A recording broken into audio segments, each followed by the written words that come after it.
गेल्या काही दिवसांपासून मेळघाट परिसरात झालेल्या अतिवृष्टीमुळे चिखलदरा आणि धारणी तालुक्यातील मोठ्या प्रमाणात पिकांचे नुकसान झाले आहे। सोयाबीन, कापूस, मका, हरभरा यासारखी खरीप हंगामातील महत्त्वाची पिके पाण्याखाली जाऊन नष्ट झाली आहेत। अनेक शेतकऱ्यांचे हंगामभराचे कष्ट वाया गेले असून कुटुंबाच्या उदरनिर्वाहाचा मोठा प्रश्न उभा राहिला आहे। आपल्या मतदारसंघातील गोरगरीब मजूर वर्गातील शेतकरी बांधव आर्थिक संकटात गेल्याचे बघून मेळघाट क्षेत्राचे आमदार केवलराम काळे यांनी नुकसानग्रस्त भागाची तात्काळ पाहणी केली, ज्यानंतर पंचनामे करून शासनाकडे सरसकट नुकसान भरपाई देण्याबाबत अहवाल शासनाकडे सादर करावा असे तातडीचे निर्देश संबंधित महसूल प्रशासनाला देण्यात आले आहे। संकटग्रस्त परिस्थितीची पाहणी करण्यासाठी मेळघाटचे आमदार केवलराम काळे यांनी प्रत्यक्ष प्रभावित भागाला भेट दिली। मेळघाटच्या चिखलदरा आणि धारणी तालुक्यातील शेतकऱ्यांशी संवाद साधून त्यांनी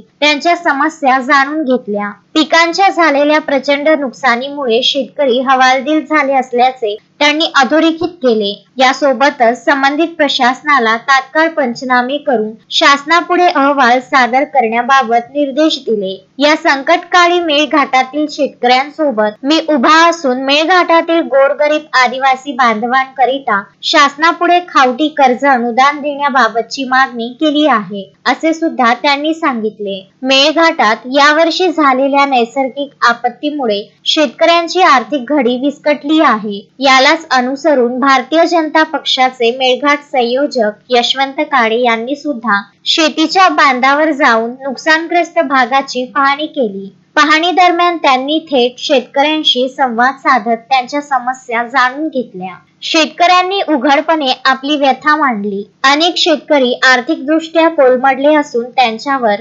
उपजीविकेचे संकट उभे राहिले आहे। शेतकऱ्यांच्या या अडचणी लक्षात घेऊन यशवंत काळे यांनी धारणीचे प्रभारी तहसीलदार राजेश माळी यांच्याशी चर्चा केली। यावेळी त्यांनी नुकसानग्रस्त शेतकऱ्यांना तात्काळ पंचनामे करून नुकसान भरपाई देण्याबाबत स्पष्ट निर्देश दिले। शासनाच्या वतीने कोणतीही दिरंगाई होऊ नये, शेतकऱ्यांपर्यंत तातडीने मदत पोहोचवावी अशी आग्रही भूमिका त्यांनी घेतली। तस्मीन शेख, सुलेमान मेमन, शकील अहमद सह जुगल किशोर जयस्वाल, विदर्भ न्यूज, धारणी।